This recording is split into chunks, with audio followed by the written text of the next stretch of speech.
Welcome into a brand new episode of Rip and Rock. I guess this one's a very special episode because look at us on the screen right now. Look at us. Who would have thought? Which camera? Do we look at this camera or that camera? That camera, maybe this one, maybe this one.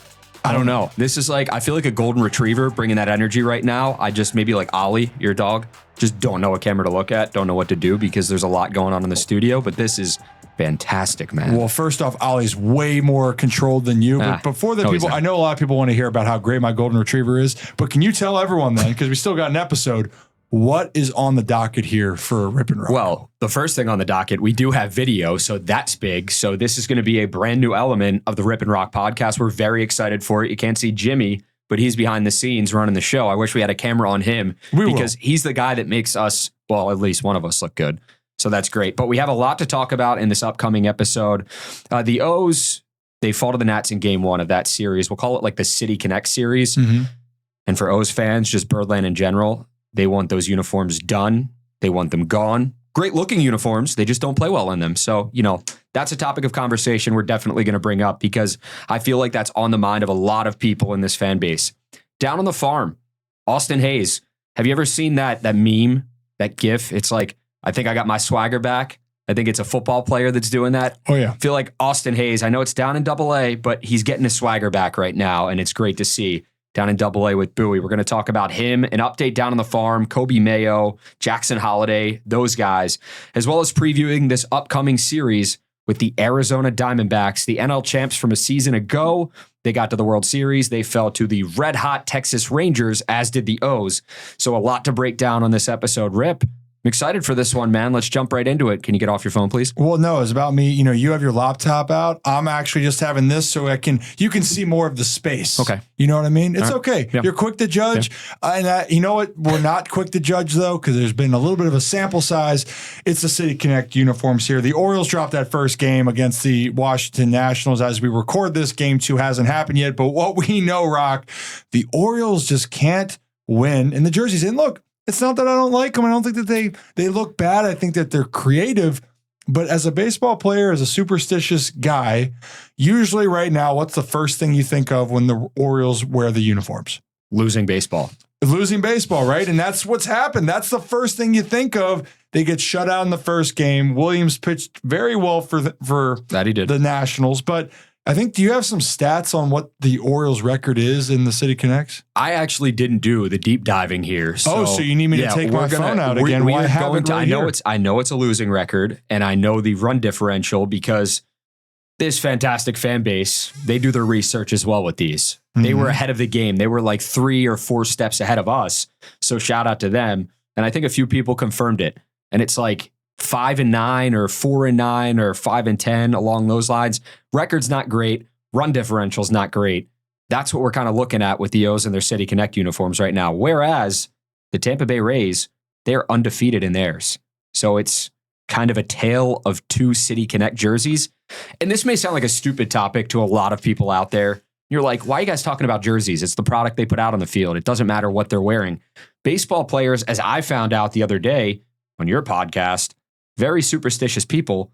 Thank you for you calling me out on that because that was just like, I know you guys are superstitious, but I didn't know that was like a golden rule. Okay, you've been around the guys at spring training. People have talked. This should be an unwritten. And Jimmy's over there, and he gets it. You don't. If someone do you get it, Jimmy? Jimmy does get it. Okay, fair. Thanks for throwing me under the bus, guy.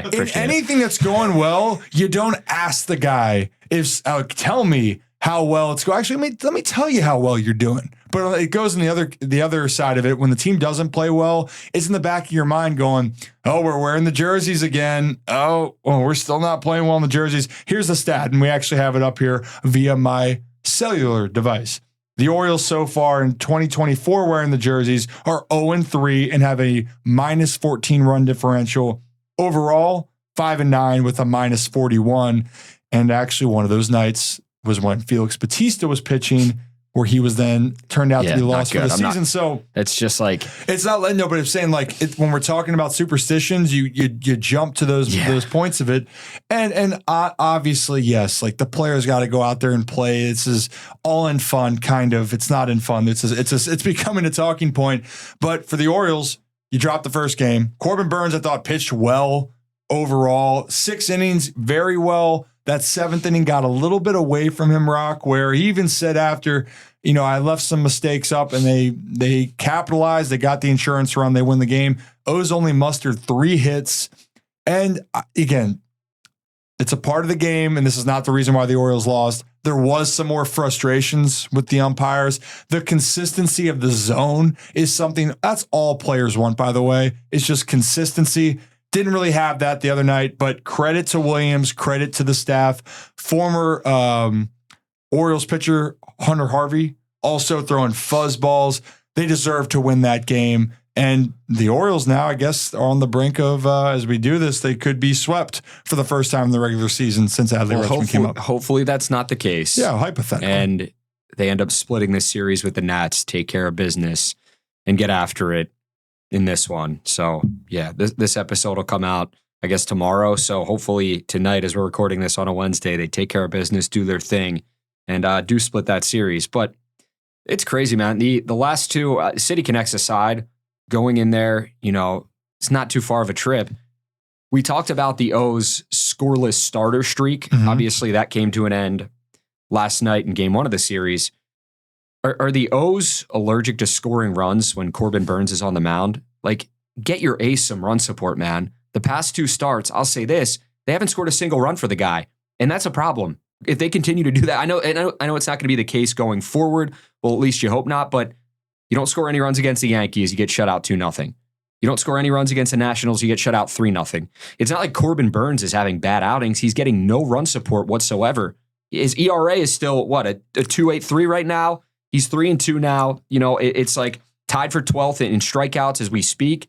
And it's like you got to get him some run support. When your ace is out there on the mound, especially, I know it's easier said than done. Baseball is a tough game. I'm going to be the first to tell you that I'm not saying I could do what these guys do, because I absolutely can. I don't think that's breaking news to anybody. But go out there, get the job done when he's on the mound, set the tempo. Because Corbin Burnes is out there trying, he's not throwing bad at all, man. It's not on him, but he's got 2 losses in the column right now, and he could easily be 3-0 still with 2 no decisions, or you're talking about maybe 4-0 or 5-0 or 5-1, whatever you want to call it. So I don't know. Yeah, I mean, well, the Orioles hitters aren't going. Burnes is on the mound. Let's be quiet. I know. Let's not do anything. I know. I'm just giving you a hard time. Observation. But you're right. It is something though that does start to go on hitters' minds is when they aren't getting run support. They're frustrated. No one's more frustrated than the Orioles hitters. But as pitchers, then you sometimes feel like you got to be more perfect. And I think that's the one thing. And Burnes is a pro; he can handle it. But I think in that last 6th inning, he felt like he was doing his job, and he felt like maybe he had to do a little bit more. Maybe they could have taken him out, but he felt good, wanted to keep the team in the game, and then it kind of gets away from him with the 2 runs and the 7th, which, by the way, hasn't allowed more than 3 earned runs all season long, so he's doing his part. But this is why I believe it's going to change. They started off the year giving him run support. The Angels, the Red Sox games, it's in there. The thing is for the Orioles, can you get it going early? And I'll tell you what, the Orioles bats were red hot against the Reds. And I guess I didn't mean to do a pun there or whatever the terminology, red hot versus the Reds. I feel like Rocco DeSango trying to crack a joke. But so overall, though, you have an off day, and the Orioles really looked like offensively that they had an off day. Not a lot of great contact. Williams is not their starter for the Nats, by the way, is not known to be a flamethrower. He averages a fastball. It's just around 90 miles an hour, and he mixes his pitches well. And the Orioles hitters were way out in front, not taking the swings that they wanted. And that's a part of the game. So, but one thing they've done well, Rock, if we can just throw this out there, they bounce back extremely well. So no one's going to be more ticked off. And you saw in game 1, Ryan O'Hearn, Brandon Hyde, very upset. All players want is a consistent zone, but I do think that they bounce back in a good way. And I do think Corbin Burnes, I'm going to manifest this right here, right now, 7 runs at least next start for Corbin Burnes for run support. Rip and rock, all right. Guarantee. I thought that was going in a different direction, and you were saying like the other team's going to score 7 runs. And I had like a, yeah. Yeah, not surprised you thought that way. Well, but I'm just saying. I didn't know what direction you were going in, so Just trying to figure that out. I never know. Well, very unpredictable. Which way am I going to go now? Which way am I going to direct this conversation next? I don't know. Maybe towards like down on the farm, because that was like our second topic that we discussed at the beginning of the show. So if you'd like to get into that and start it off, I would love to. Feel free, be my guest. I will. Direct the show. I will. You know what? I will be the conductor of this train. Or is the caboose in the front or the back? The caboose is in the back. Okay. Yeah. You can ride in the caboose. I will ride up front in the I'll be the conductor. I've hung out with you way too much recently. But in all seriousness, we wanted to do a little bit of an update down on the farm here. Two different variations here, okay? First one is a big league rehab down on the farm, and that's Austin Hayes in AA, who he got off to a rough start, and it's hard when he was sick multiple times, a little bit banged up. And then it looked like he was coming out of it, Rock. He was having some good swings, and then he gets put on the IL. But I think that honestly might be the best reset for him. And so far, if you have the stats right there to talk about, so far it looks like Austin Hayes, as you said, he's starting to get his swagger back. So, yeah, he ends up homering in his first plate appearance of his rehab assignment. If you guys out there are familiar with Bowie's ballpark, the trees out in left field, I mean, if you'd like to go out and search for them, you might find two baseballs in the trees or in that wooded area right there, because Austin Hayes took care of both of them. He hits a home run yesterday in his first rehab assignment game, in his first plate appearance. And then what does he do today? Follows it up with another homer. Basically, I mean, it looked like it was same area. So 2 souvenirs out there if you'd like to go, put your hiking gear on and take a look. I don't know where those baseballs are going to be, because it looks like he just hit them very far, and they're long gone. So they might be lost forever, gone forever. So we'll see. But it's awesome to see Austin Hayes get that swagger back. And I know you might be saying, oh, it's in AA, this and that. Austin Hayes is a major league ball player. Not a big deal. It is a big deal. For someone who was dealing with those issues when the season began, dealt with some sickness, lost a ton of weight, to get back, to feel like you get your groove back somewhere, anywhere, it's got to feel good, regardless of where it is. It could be a little league baseball field, and Austin Hayes hits 2 home runs. Got to feel good, right? Yeah, I'd feel great hitting homers there. Well, I mean, the thing is, here's the part of it. These are professional baseball players, and you're going to see stuff and talent that some of these guys are going to end up going to the big leagues. And we'll talk about that with guys down the farm when we get into a guy like Jackson Holliday, but for Hayes, the biggest thing is, just like we talk about with pitchers, the biggest thing is, do you feel healthy? Mm-hmm. That's the number one thing. And the results don't really matter overall, but they do matter when you're trying to find your groove at the plate. Because as for a pitcher, you're just trying to feel things out. You are in control of the outing, if that makes sense, right? So if you need to work on your pitches, or you're just trying to get in the rhythm there, that's what you can do on your own time. As a hitter, you are always being dictated by the pitcher. Mm-hmm. So for hitters, you're trying to get that time, and you're trying to get your swing. And not that it's going to carry over into the big leagues, but for a guy like Austin Hayes that felt like he couldn't get anything to go his way to start the big league season, to see those moments early on, you're going, all right, he's got his reset. Mentally, he's back on the right track. And if he's feeling good with his timing, it's only going to help the Orioles. And so far right now, I love Colton Cowser. Fantastic player. He's starting to have some struggles. Cedric Mullins had some struggles. It's baseball. It's going to happen. Austin Hayes over the last 3 seasons has hit over 250, averaged 18 homers at least, and over 30 doubles. I mean, that's pretty damn good production. And that's a guy I'm going to trust that we're going to see that type of Austin Hayes as we move further into the season. And they are going to need him, Birdland. I can promise you that. Who do you want to get into next, Rip? Jackson Holliday, Kobe Mayo? Who would you like to talk about? Why don't we start with Kobe initially, and we'll lead it off with this, because a conversation's been had about why isn't Heston Kjerstad playing more? Mm-hmm. And that's something where you sit there and go, well, man, I want to see Heston get more run. And you go, well, Heston's trying to fit into the big leagues, and you already have guys that are playing really well. Where do you put him? And where I want to go with this with Kobe is, Kobe looks like he's ready for the big leagues. And, he does. And he's off to a great start. Do you have some of his stats up there? I do. Currently in just this year, 2024, he has 143 at-bats, okay? He's hitting .301 with a .365 on-base percentage and a .980 OPS, okay?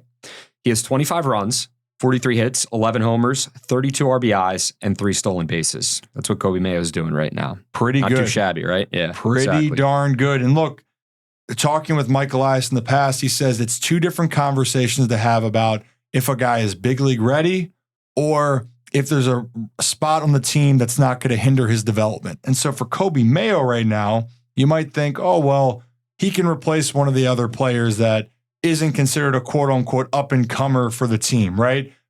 But the guys that he replaced are role guys, bench guys. And Kobe Mayo is a guy that, in my opinion, needs to play every single day. So let's talk about this. Yep. Are you benching Jordan Westburg? No, absolutely not. Absolutely Jordan Westburg is a top 5 third baseman, if not a top 3 third baseman right now in Major League Baseball. He is playing phenomenal in the field with his bat. Jordan Westburg should be in the lineup every day, and that's what the O's have been trying to do. Keep him in the lineup because of his production, both offensively and defensively. Exactly. Then you're going to look at the other side of it. Okay, Kobe plays more first base. Who are the guys that play first base? Ryan Mountcastle, Ryan O'Hearn. Are you going to take their at-bats away to give to Kobe? The answer is no. And then people will go, well, wait a minute, get rid of Ramon Arias or Jorge Mateo. Again, those guys are not playing every day. And when you look at a guy like Kobe that's young and needs more time, or sorry, not needs more time, but needs to have the opportunity, that's something that they have to consider. And I really think in that conversation with Elias, he would lean more, this conversation goes more, there's not the right opportunity for Kobe yet. So to have him sit on the bench, and that's why I feel bad for Kjerstad, because I think if he gets a full run of opportunity, he's a great talent.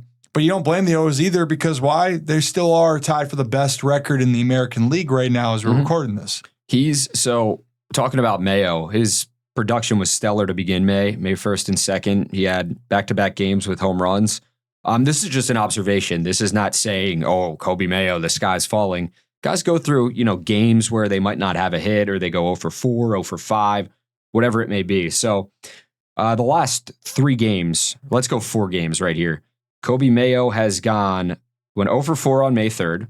He went 0 for 4 on May 4th.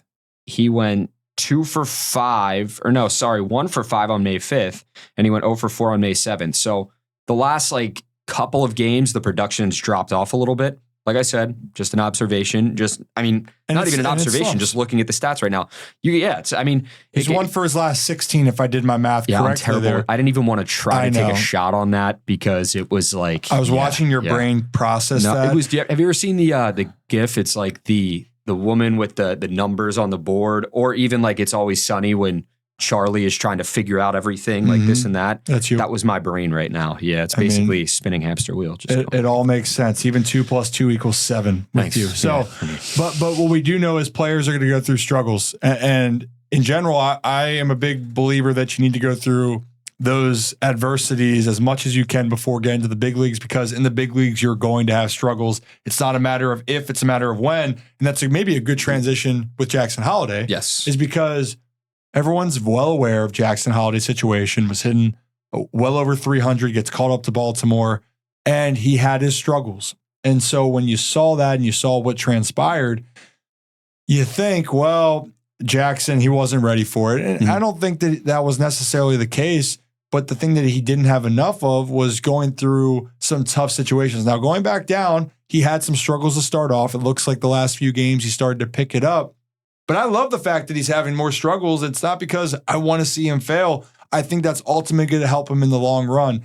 Because one thing that kind of grinds my gears, Rock, is that people go, well, he's not seeing that type of pitching in the big leagues. And you go, well, or in the big leagues down in AAA, he needs to learn more. And while I agree, yes, I would have loved to see Jackson get a little bit more of runway in the big leagues personally, especially with how the team's playing.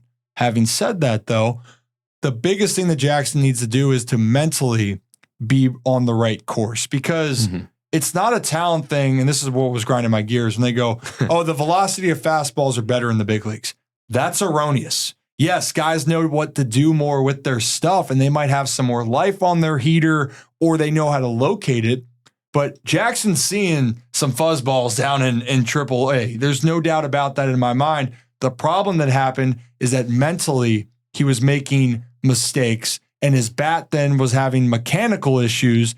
So it all intertwines. If you're mentally in a good position, you'll be surprised with how much your mechanics can fix yourself. So I just wanted to point that out, because overall, though, He's 20 years old, and we've talked about this before. I mean, I'm not afraid to say I had no idea what I was doing when I was 20. I was just starting my pro career. This dude is being asked to be the next face of the Orioles before he's even had a chance to get his feet wet in the big league level.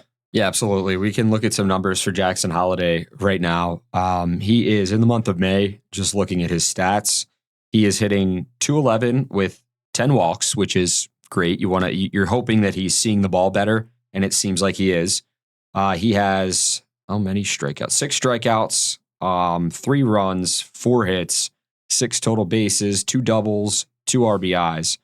And hitting .211, 483 on base percentage. His slugging percentage is .316. So in 19 at bats in the month of May, what are your thoughts on that? It's not the biggest sample size in the world, but we're looking at, 1, 2, 3, 4, 5, 6 games.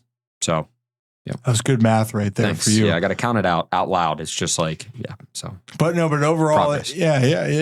Progress is right. But in general, I think this is all great progress for Jackson. This is the element of baseball, the ups and downs. You got to go through them. And that's why when we talk about with veterans, even though you say in the big league level, they go, man, they're playing terribly. And, a guy like right now, Cedric was off to a hot start or a stretch, and then he's cooled down a little bit as of recently. But when they look at Cedric hitting or just above 200, the O's, front office isn't worried about Cedric because they go, okay, let's look at his body of work when he gets going. And that's a guy like Austin Hayes. Let's look at their body of work as they get going. They don't know with some of these young guys yet. Mm-hmm. So they know that they can write the course or get back on the right line. I believe Jackson will too. It's a part of the evolution. But you've seen it with every almost prospect that's come up so far. And for Jackson, I love the fact that he's seen it. I still thought he saw the ball pretty well in Baltimore. The only thing is that his hittable pitches that he was doing damage on in the minors, he was missing those pitches because I think mentally and mechanically, he was just a hair off. Let me ask you something. And it's I don't want this to come off the wrong way, like with Birdland, because I'm not a hitting coach. We've already established that. I just watch the game of baseball and try to do the best to observe. So I'm putting myself in the fan's shoes. In looking at Jackson Holliday's swing, does it look like when he's swinging, when he was up here, he was trying to kill the ball in a lot of his at-bats? Did it look like his head was going out towards right field when he was almost like swinging out of his shoes? Like there was obviously some excitement there, trying to just, hit every ball as far as humanly possible. Is that, am I right? Am I wrong? Am I a complete idiot for putting that out there?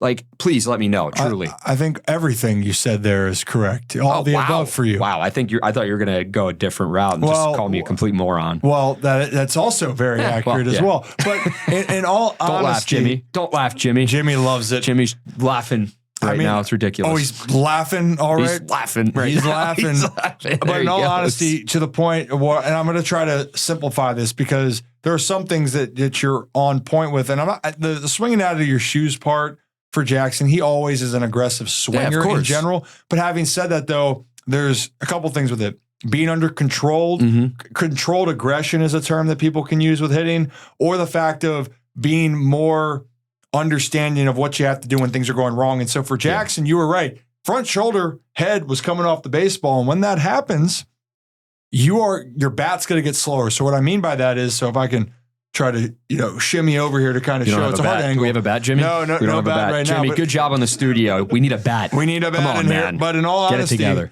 If you can think about this, is when you go to swing and your first movement has to come off the baseball just a hair. That makes then a fastball that's 95 or 96 feel like it's coming at you harder because your bat feels like you're dragging it through mud. And that's what it looked like. He was missing heaters that he drives, and he's sitting there going, man, why am I missing it? It's because your bat's getting slower because your first couple movements are going off. So your shoulder comes off, your head comes off. You're not going to hit the baseball too often. One thing I want to see his game get back to, Rock, using the whole field. And that was the part then he was not doing. He wasn't playing what I like to call pepper the other way, where you're just trying to get the bat to the ball. And actually, that's how Colton Cowser got going this year, using left field as a left-handed hitter. And then once you're feeling good, you can hit the ball to all parts of the park. And that's something that Jackson is best when he uses the whole field. Okay, Rip. Well, another kind of topic of conversation I've seen about Jackson Holliday on social media, and it's easy to see is the leg kick. I just want to get your thoughts on that. Do you think that's something that has helped him? Do you think that's something that has hindered him in the bigs? Because there are guys that have the leg kick. Heston Kjerstad is one of them. There are other guys as well in the bigs, not on the Orioles. But what are your thoughts on a leg kick for a hitter, especially one as young as Jackson Holliday is? Well, so the leg kick, a lot of hitters have it, and every hitter's different. But the leg kick, you have to be more on time and in tune with it because of how the pitches are being thrown. And also, if you're not playing every day or your rhythm gets thrown off, that's a hard timing mechanism. Like guys like Bo Bichette on the Toronto Blue Jays has a really big leg kick. I have to see if he's changed it since I'd done his last breakdown when he's had his struggles. When he's in sync and on time, he annihilates the baseball. But when he is off his timing, everything is just a hair off. So I don't think necessarily that Jackson or Heston have to change theirs, but it's something to monitor if you feel like consistently you're not timing the pitcher up enough, if that makes sense. So the reason why it's more movement. So when you got to pick your leg up higher or move it a certain way, it's something that for your timing to get your swing in motion, it all has to be more in sync. Now, if you have a lower load going from back to forward, whether it's a toe tap or a rocking of the body or maybe just a smaller leg kick, it's less movement. So that's when people say about, less movement allows you to be more on time. The upside again with a leg kick, if you do it right, holy shirts and pants, man. Like you are going to have a chance to have so much success. But again, you have to make sure that everything is going in sync, because if you're a little bit off, you can find yourself in a uncomfortable position. All right, Rip. And for our final topic of the show, we're going to talk about this upcoming series with the Arizona Diamondbacks, a team that saw so much success in 2023, going to the World Series, representing the NL, beating some good teams along the way to do so. And they ran into that buzzsaw, the Texas Rangers, that the O's also ran into. But we want to talk about these two teams and how obviously preview the series, because it's a big 3-game series coming up for both teams. But these are two teams that were in very similar situations just years ago. Bottom of Major League Baseball, and now they're both finding success. The Diamondbacks getting to the World Series, some would say more success than the Orioles, and obviously take that assumption or agree with that, disagree with it, how you will. But I think the O's are set up with the team they have and the players they have and the young guys they have coming up to sustain more success in the long run with the guys they currently have and the guys they currently don't have that are down on the farm. So Birdland, don't take that the wrong way that we're saying that, but when a team gets to a World Series, you look at the success they have now. But that doesn't mean the Orioles aren't going to be able to get there this season, seasons beyond, and sustain that success going forward. And that's obviously the hope. We're talking about this season, not last. But jumping back to last season, the Diamondbacks had a heck of a year, man. I don't think there were any people that really expected them to get to the World Series and represent the NL, especially when you had the likes of the Braves, the Dodgers, the Philadelphia Phillies. The Diamondbacks were like, all right, count us out, doubt us, we're going to prove you wrong. Much like that's kind of the swagger and the mentality the O's had in winning 101 games, locking up that number 1 overall seed and winning the AL East. So I feel like similar mentalities. Obviously, the D-backs, they took it a step further, but two teams that should be well respected, considering what they did and considering what they're looking to continue to do, and considering the young stars they have on both of the rosters. Yeah, I mean, and when I just going over this and give you guys even more context here, look, the thing that with the Diamondbacks last year, young teams trying to put it all together. The beauty, at least for the Diamondbacks last year, the Orioles had no expectations early on. Then they were the number 1 seed. Expectations rise. Texas is red hot. Whammy, we know what happened. The Diamondbacks, there was no expectations for them either. They sneak in and they're playing with house money, and they caught fire at the right time, and they were able to get past and get to the World Series. And now the expectations have risen for them, and now they went out and made some moves and got some pieces. And so far, they're off to a little bit of a slow start because their expectations are higher. I still think the Orioles as a core, as a nucleus, are in a better position. But to give you context, at least, of what's going on so far with this Diamondbacks team, they're scoring runs. That hasn't actually been an issue for them. They're in the top 9 in batting average. And for the runs for the season, if I just had it up here right now, They're sixth in baseball with 181 runs, right? The biggest thing right now for them, and this is what separates a lot of teams, their pitching has actually been disappointing. Overall, and you have to scroll down like I'm doing again, they have a 4.35 ERA, and that's 22nd in all of baseball. So when you're looking at going out to win games, yeah, the Diamondbacks are scoring some runs, but they're not doing enough on the pitching side to put games away and to win. That's why they're off to the slow start here. Doesn't help that the Dodgers look to be back for vengeance as well. But context, this is still a young Diamondbacks team that has the aspirations, but the Orioles could, Rock, be catching them at the right time as well. Yeah, and the probable pitchers for the Diamondbacks in this one, for game one, that is on Apple TV. So I would say if you don't have Apple TV, make sure, this isn't Apple TV does not sponsor the Rip and Rock podcast. We're just saying, though, make sure you have it if you'd like to watch the game because it's going to be on Apple TV. So I'm just, you said not yet? No, wow, look at that. Potentially. Yeah, never know. Down the line. Sponsors? Was it sponsors? Potentially you. Yeah. We need like a blank thing up here. Just like, this could be you right here. If you'd like to sponsor this podcast, let us know. Investors, possibly potentially you. Exactly. But they have Brandon Pfaadt will take the mound on Friday for that Apple TV game. Then you have Ryan Nelson in game 2. And then you get Zach Gallen. That's their ace in game 3. So looking forward to the matchup on both sides. What are your expectations for the O's in this series? I mean, I think any series that the O's go into, you think that they can win it, should win it, right? Yeah. Just because they are one of the best teams in baseball. But it is going to continue to go off of how their starting pitching continues to go. If your starting pitcher can give you a good outing, it's going to allow your team to win games. Now, the Orioles also have what was the phrase here? They can cause a lot of stress and a lot of heart rates to rise because they like to, in dramatic fashion, come back late. Now, recently, they haven't done that as much, but they're fully capable of it. But let's just be honest. The Orioles would much rather lean on their starting pitching, get ahead, and their bullpen even, especially, Rock. When the Orioles feel like they're in control of games, it takes pressure off of that. And you saw that when they played the Yankees, when the games that they won, fully in control. Mm-hmm. They felt like it was wire to wire. They felt like they could win the games. Against the Reds, same thing. Yeah. When you're playing the Diamondbacks, a team that can hit the ball a little bit, and also a pitching staff on the other side, don't let this be the series that these pitchers gain more confidence because the Diamondbacks to me are like a sleeping giant. Mm-hmm. And they're just waiting to get going. And we're in May. They're not getting going yet. Yeah. Don't be that team that gets them all riled up in Baltimore. No, exactly. And, I'm going to be sweating on Friday night because, we plug Rip and Rock on your show, The Ryan Ripken Show. We plug The Ryan Ripken Show at times on this podcast. We put the clip out. We spoke with Cole Irvin the other day. And I guess I did a no-no and said something. And I said, talked about his success, made an observation, because he's been very successful.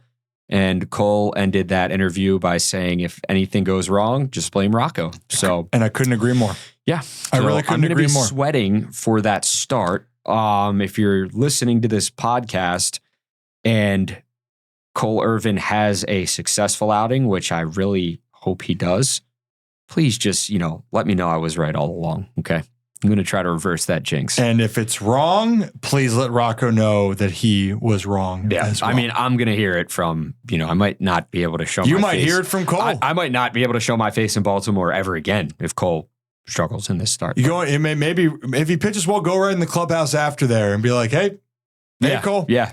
How you doing? Or if not, then you can just, vacate the premise. Maybe we'll get Cole on here to talk about it and just say, hey man, I'm sorry, but it was all for the best. Yeah, but you know what? The one thing that you are right with Cole, he is off to a great start. And the biggest thing for him, which I love, talk about a guy dealing with adversity. Mm-hmm. When he got traded over to Baltimore, in no experience did he expect that he was going to then get demoted within the first month in the bigs and have to be in between being a reliever and a starter. And that took a toll mentally, especially a guy that was having success over there in Oakland. So I love what he's doing. He's a big part of the community and a part of this chemistry with Birdland. So fingers crossed. Yeah. Hopefully, for everyone's sake and for Rocco's sake, he helps the Orioles get off to a good start. And the Orioles, once again, can get back to their winning ways of series. That would be fantastic. Well, let's just, hope. And I will be sweating profusely when he takes the mound. So can't wait. Yeah, cannot wait. Big series coming up for the O's. Let us know what you think of the podcast. It's coming to the video platforms now, so we're really excited about this. Jimmy, right there. It's coming to the video platforms, and Jimmy's like pointing at the camera. This one right here that I need to look at. Sorry, you don't understand what? That's your phone. Is it mine? It's not mine. That wasn't mine. Jimmy, was that your phone? It was your mine. phone. Yeah, no, I think it was your phone. I don't. We've had this on the non-video parts. Now you guys can see it. Rocco's phone. If you hear Siri, because it's not the first time this has happened. It's not me. Put your phone in the middle of the table. Hey Siri. Okay, it's my phone. We know. It's my phone. Anyway, you know what's fun? You know what's fun now is with these videos, you're going to see a lot more of these clips on our social medias now. So if you want to follow us at Rocco DeSangro, at Ryan Ripken on X, he's at R DeSangro on Instagram. I am at Ryan Ripken on Instagram. We're going to put all these up, and you can really see how much of a goofball specifically Rocco is, but I am as well. And you guys can, maybe even put a face to the name of what's happening here at the Rip and Rock podcast. But make sure you listen on Spotify, Apple, iHeartRadio. Am I missing anything? Wherever you get your podcasts. Okay. Episodes will drop every Monday and Thursday on any of those platforms, and YouTube as well, Jimmy, right? That's where we're going to put the video aspect of it. So, Boom. Check it out on YouTube. We have a channel. We have a Rip and Rock channel on YouTube. We will. Make sure you like, subscribe, let us know what you think, comment, and we're going to continue doing this. So go team. Go team. Okay, thank you. For Ryan Ripken, I'm Rocco DeSangro. Thank you so much for watching, listening, whatever you're doing, and enjoy the rest of your Thursday.